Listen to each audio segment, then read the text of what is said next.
بسم اللہ الرحمن الرحیم۔ ایک بھائی کا سوال ہے کہ اگر کوئی شخص اپنی بیوی کو ماں کہہ دے تو اس سے نکاح ٹوٹ جاتا ہے۔ اس کا جواب یہ ہے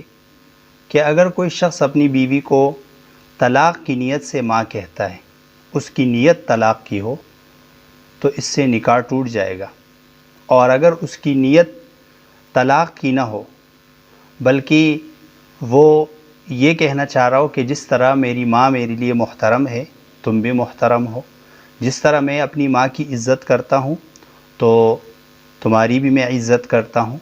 تو اس سے نکاح نہیں ٹوٹے گا۔ اور اگر کوئی شخص یہ کہہ دیتا ہے کہ تم میری ماں کی طرح ہو،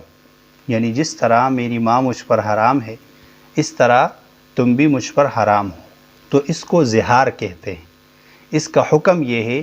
کہ جب تک یہ شخص 2 مہینے مسلسل روزے نہ رکھے